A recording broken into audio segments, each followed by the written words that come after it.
Ce n'est déjà pas facile de gravir une montagne, alors la filmer, c'est toute une autre affaire. Et c'est pourtant le sujet de ce documentaire anglais réalisé par John Baptist Lucius Noel, The Epic of Everest, un film qui est sorti en 1924.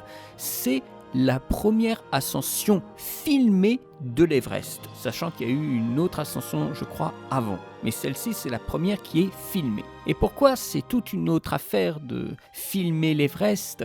Eh bien, c'est qu'à cette époque, à plus de 7000 mètres de haut, eh bien, la caméra, elle ne tient plus. Donc, le réalisateur il s'est dit, mais comment je peux filmer l'ascension de braves bonshommes sur l'Everest si je ne peux pas la filmer ? Eh bien, il va fabriquer un téléobjectif et depuis une autre montagne, il va pouvoir filmer l'ascension, l'expédition. Donc le mec s'est fait chier à fabriquer un objectif pour sa caméra, à grimper une autre montagne parallèle à celle de l'Everest, pour après essayer de recapter les gens qui sont quelque part sur un flanc de montagne, perdus dans le blanc de la neige. Et c'est plutôt ambitieux, et il y arrive. Le pire, c'est qu'il y arrive, ça c'est extraordinaire. On a des petits points noirs dans un écran blanc, et on suppose que puisque ces petits points noirs se déplacent, que ce sont les personnes de l'expédition. Et rien que les images capturées de cette montagne rendent le film littéralement épique. Puisque c'est une expédition qui est assez compliquée, il y a pas mal de complications, et bien il y a de très nombreux cartons au début du film qui décrivent les phases de préparation et d'ascension. Il y a beaucoup de cartons pour nous expliquer ce qu'on voit. Nous sommes en 24, le parlant n'a pas encore été créé. Il arrive en 1927.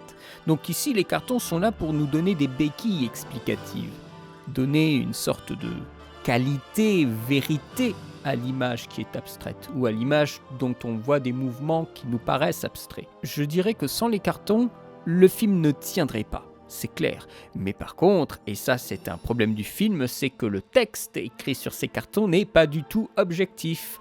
Vous vous souvenez, pour les personnes qui ont écouté ma critique de la montagne, je vous disais que Salvador aborde la montagne sans être un conquérant. Alors, si vous voulez voir le contraire, c'est-à-dire que vous voulez voir l'humain conquérant, regardez The Epic of Everest. Dès les premiers cartons, on sent que l'humain veut conquérir la montagne.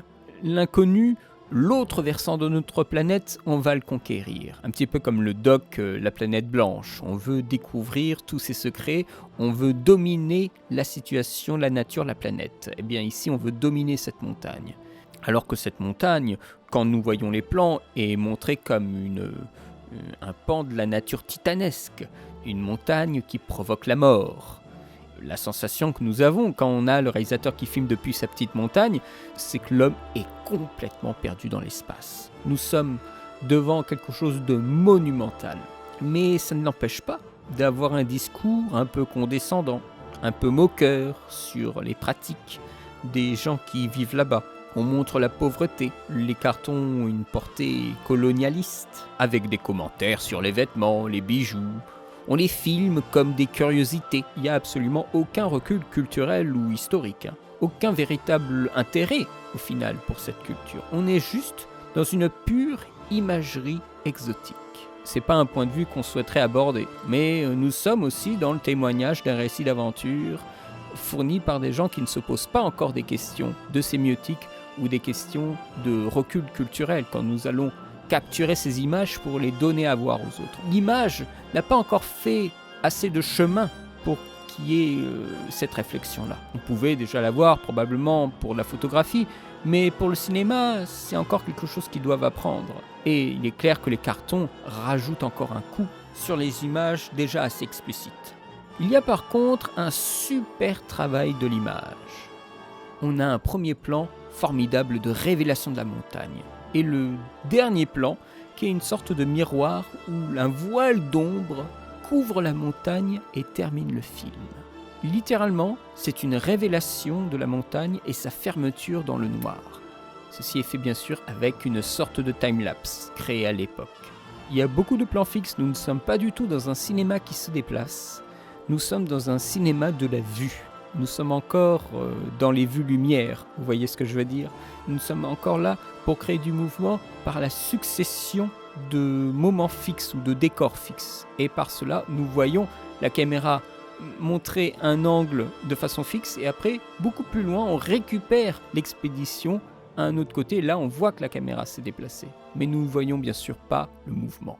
La couleur bleue rajoute à cette impression de mort, comme je vous disais de la montagne qui provoque la mort, parce que ça donne une image complètement glacée. Une image où nous sommes pétrifiés de froid. Et l'intérêt aussi d'avoir ce film-là tourné en 1924, c'est qu'on peut mettre n'importe quelle musique derrière. C'est un film muet. Et donc vous pouvez vous amuser à concocter votre propre playlist quand vous le regardez. Vous pouvez mettre des musiques de Hans Zimmer, du jazz, de la musique classique, vous pouvez faire ce que vous voulez. Et ça vous donne une véritable dynamique quand vous regardez le film. Véritablement. Donc je vous invite à faire vos meilleures playlists Spotify pour 1h30 d'ascension dans la montagne.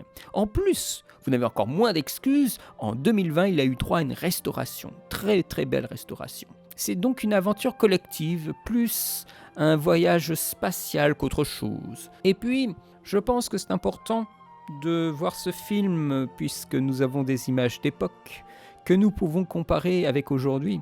C'est, vous savez, comme dans le film La Montagne, quand on a le héros qui va dans un glacier, et on a régulièrement des dates de la hauteur du glacier, en 1976, 1993, 2003, etc. Et bien là, nous pouvons aussi faire le même rapport. C'est qu'est-ce qui reste de l'Everest aujourd'hui? A-t-il grandi? A-t-il rapetissé? Quelle masse de neige reste-t-il? Est-ce que c'est aussi dur de monter dans l'Everest qu'à l'époque? Il est clair qu'aujourd'hui c'est devenu une sorte de lieu touristique frissonnant, au point que même des youtubeurs veulent bien tenter l'expérience de l'aventure au sommet de l'Everest. Je pense qu'à l'époque c'était encore une contrée extrêmement sauvage et dont l'arrivée au sommet était une véritable prouesse. Aujourd'hui, tout cela est bien passé, tout cela est devenu dans une sorte de consumérisme, de sensations fortes, de sport de l'extrême. Et je pense que dans un sens, le film est à voir comme témoignage d'une certaine nature sauvage de l'époque, d'une autre époque, bien sûr, complètement révolue aujourd'hui.